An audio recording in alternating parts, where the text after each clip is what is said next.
I'm Cindy Moore, owner of Cool Tool Chick.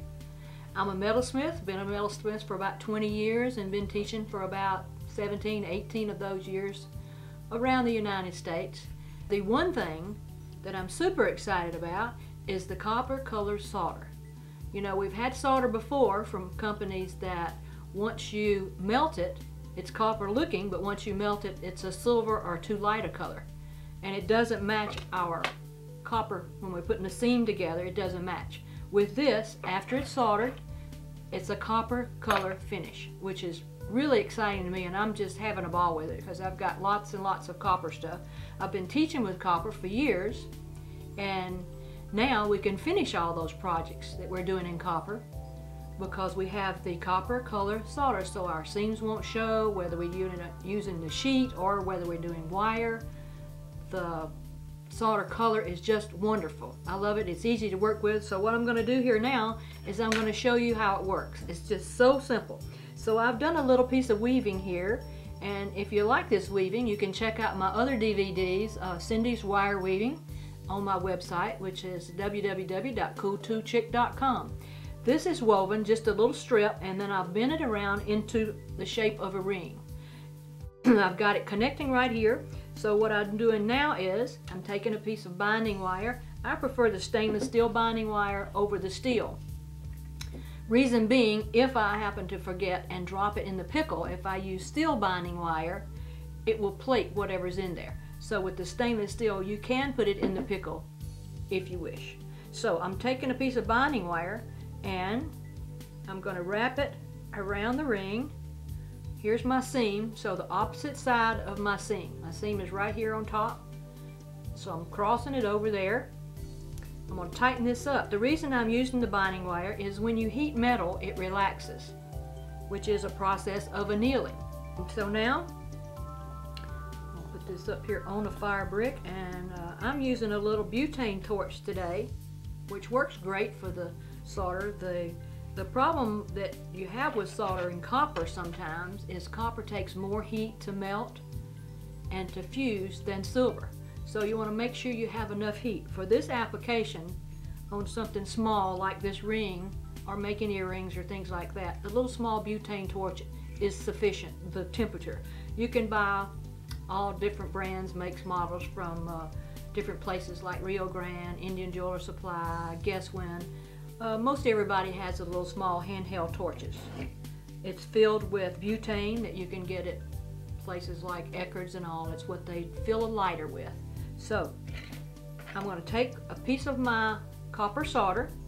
Now the solder comes in 3 1-inch sticks. When you buy it from me, you get a little group. It actually is 30 inches long, which is impossible to mail. So I cut it up into 3 little pieces, and this is how you receive it when you order it. So I've got a little small piece here. I'm going to take my tweezers. Even though copper doesn't carry the heat too well, I wouldn't suggest holding the copper stick. Use the tweezers to hold it.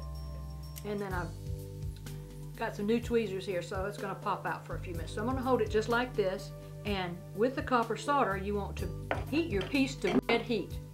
So let's turn on our torch here. And I'm going to heat my piece to red heat, and here we go with these little tweezers again. Let's get this situated. I can hold it. Alright? So I'm just heating the seam. And you don't have to worry too much about melting your copper because of the amount of heat that it takes to get it hot or to melt it. You got to really be making an effort to melt copper. When it gets hot enough, which it's not yet, I'm just going to touch it with this copper solder. There we go, there we go. It's done. So red heat, you don't heat your solder. This is, the flux is inside, so you don't have to worry about fluxing your piece. And you don't want to lay that little hot end piece of copper on your bench, so lay it up on your brick. And we're done. The more you heat it, the more discoloration you will get. So once you get it to flow, then get out of there. Okay? Try not to overheat it. If you do, like I said, your seam or your joint is going to be a lighter color. Several things about this copper solder. It can be some more advantages. It can be pickled. It can be brass brushed. Now I also use a steel brush. Rio Grande has those, the steel or the brass. You can use either one. Sometimes with your brass you'll find out on your copper when you're brushing that the brass color will come off on your copper, which is not a good thing if you want it to be copper. But you can use a brass brush, you can use a steel wool on there, you can tumble it, you can treat it just like you're working with silver with the copper solder. It all affects the same thing. When it's in the pickle, it will not contaminate anything else in the pickle. So it's just wonderful. I love it. I love the color. It's easy to work with. It's just wonderful. And I love the little small stick. So that makes it easy to work with also.